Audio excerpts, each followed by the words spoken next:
साल काम किए, एक अच्छा मुकाम हासिल किए, एक अच्छी चीजें जो आज के डेट में चाहते हैं लोग ना, कार से लगाई, गाड़ी घोड़े से लगाई, वो रेसिंग जो जहाजों की होती है इस शहर से उस शहर, उस सब चीजों को हमने हासिल किया, एक अच्छा कला खासा वर्चस्व बनाया।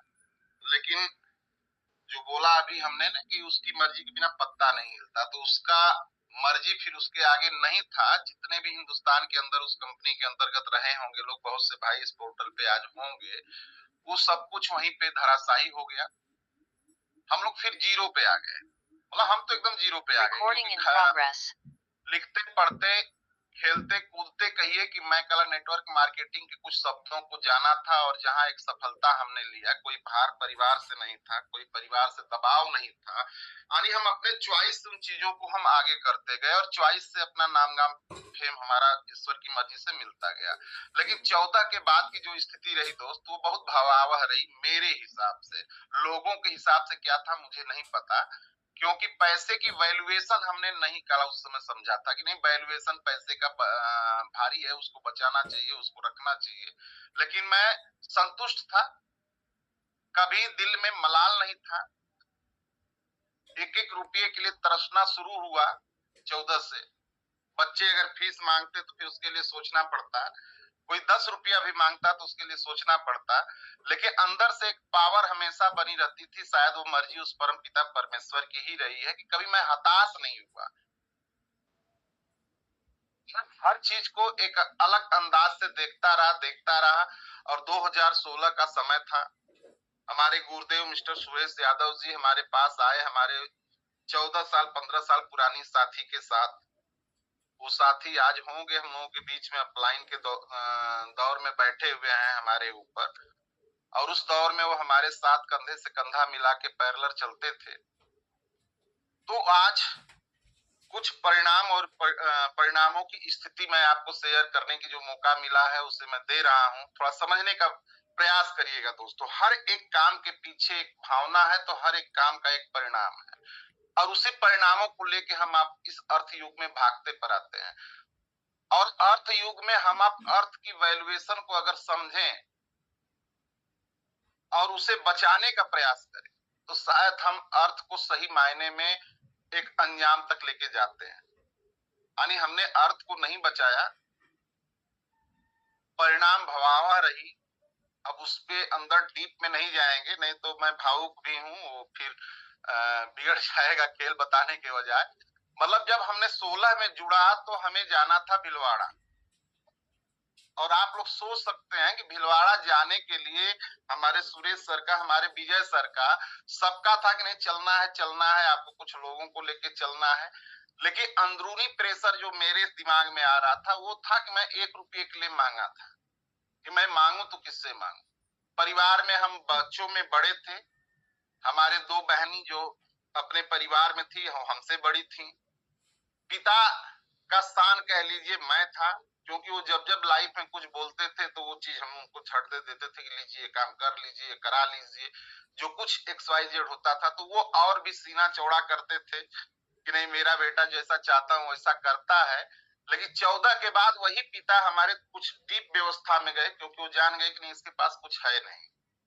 और जिस उम्र में उनको आराम करना चाहिए दोस्त, मेरे चोरी चोरी वो कई बीघा का मेड़बंदी कर डाले थे। और उस मेड़बंदी का नतीजा था कि वो एक किडनी में उनके, अब जिस तरीके से आया प्रॉब्लम, एक किडनी उनकी जो थी वो काम नहीं करती थी। अब वो और अस्वस्थ होते चले गए, गिरते चले गए। और उस समय गिरते चले गए जब मैं चवन्नी चवन्नी के लिए भाग रहा था, दिमाग लगा रहा था कैसे आएगा कैसे नहीं आएगा। और वो बीमार की स्थिति में थे और मुझे भिलवाड़ा जाना था। बनारस सिटी से पहले आप लोग आएंगे तो सैदपुर एक मार्केट पड़ता है, घर से तो बड़ी मेहनत जुटा के हमने निकला और जाके सैदपुर में दोस्त उतर गया। मेरे एक मित्र हैं समीम जी, जो आज हम लोगों के साथ स्टार पर्ल है, सॉरी प्लेटिनम स्टार प्लेटिनम है। उनको हमने फोन लगाया, हम कहा यार ऐसी ऐसी बात, अब हिम्मत नहीं पड़ रही है जाने। तो उन्होंने कहा गुरुदेव आप एक बार फिर पिताजी से बात कर लीजिए। मैंने भी वही काम किया, फिर घर पे फोन लगाया, पिताजी से बात किया, पिताजी पकड़ लिए कि नहीं ये रो रहा है। और वास्तव में रो रहा था दोस्तों। तो उन्होंने एक शब्द बोला पिताजी ने कि जाओ अपना काम करके आओ, मैं तब तक नहीं मरूंगा जब तक तुम घर पे नहीं रहो, चाहे वो तुम 2 महीने बाद आओ चाहे 1 महीने बाद आओ, मैं तेरे साथ ही हूँ। और ये शब्द फिर मुझे एक पावर दिया और मैं निकल लिया। ये 2 बार घटना मेरे साथ हुई है भीलवाड़ा जाने के लिए। कहा जाता है ना, किसी बड़ी चीज को पाने के लिए कुदरत ठोकता है, आप आजमाता है आप, कि आप उस चीज को कैसे प्राप्त कर रहे हैं। यानी एक हर एक चीज की एक कीमत है, तो शायद मेरी कीमत यही थी। और धीरे धीरे कदम बढ़ता गया, आगे निकलता गया, और फिर मैंने सौंप लिया आरसीएम का। एक छोटा सा, उस समय 1 लाख रुपये में प्रोवाइड होता था, क्योंकि फील्ड बढ़ानी थी, मेरे अगल बगल कोई था नहीं। तो उन चीजों को हमने कुछ मित्रों के द्वारा, कुछ कह लीजिए अपने रिश्तेदारों के द्वारा, जैसे तैसे करके पूंजी को एकत्रित किया गया और आगे सिलसिला बढ़ाया गया। और बढ़ाते बढ़ाते मित्रों, आज आप लोग देख रहे हैं कि पर्ल पिन से मैं हूं। और ये सारा खेल अपने अपलाइन के द्वारा और अपने डाउन लाइन के द्वारा ही होता है दोस्त। यानी दोनों कहीं न कहीं एक ऐसी भूमिका है जिसे मैनेज करना पड़ता है। गुरुदेव का आशीर्वाद लेना होता है, तो साथियों के काफिला को मैनेज करना होता है। और ये दोनों मैनेज करने की चीज, इन दोनों चीजों को समझने के लिए ही हमारा ये सेशन सबसे लाजवाब सेशन होता है। अब हमें आपको समझना होगा कि हम आप अपनी जर्नी को कैसे शुरू करके और कहां ले जाना चाहते हैं। मैं तो समझ गया कि ये जीरो से चल के हीरो बनाने की जर्नी है। आरसीएम बिजनेस का जन्म ही शायद जीरो से हीरो बनने के लिए हुआ है। जब मैं जीरो से फिर हीरो की तरफ जा सकता हूं, तो दोस्त आप भी जा सकते हो। बस श्रद्धा आपके अंदर होनी चाहिए, एक लालसा आपके अंदर होनी चाहिए। एक कहते हैं ना कि जब इंसान झुकता है ना, तो उसे ईश्वर भी उठा लेता है। तो दिल से झुकने का काम जरूर करिएगा, क्योंकि बहुत से लोग माइंड से ही बहुत कुछ करना चाहते हैं। और माइंड से ही करने वाला शख्स मेरे हिसाब से लगता है कि जब वो कहीं से गिरता है तो फिर उठता नहीं है दोस्त। लेकिन जो ईश्वर को सौंप के कोई काम करता है, अपने कर्म को करता है, तो वो गिरा हुआ व्यक्ति भी बहुत ऊपर जा खड़ा होता है, जिसे दुनिया देख के ताली बजाती है। तो हम लोग बेसिकली बहुत बड़ा काम करेंगे। ये तो इतना अंदर से भावना हमेशा बनी हुई है। जब विपरीत परिस्थिति में भावना नहीं टूटी, विपरीत परिस्थिति में सर दिल हमारा कभी नहीं बैठा।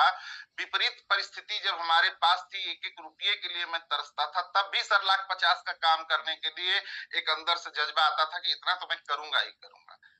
और शायद वही हुनर, या कह लीजिए वही विल पावर और परिवार का सहयोग, पिता का सहयोग मुझे यहाँ तक लेके आया। गुरुजनों का कला प्रेरणा हमको यहाँ तक लेके आया।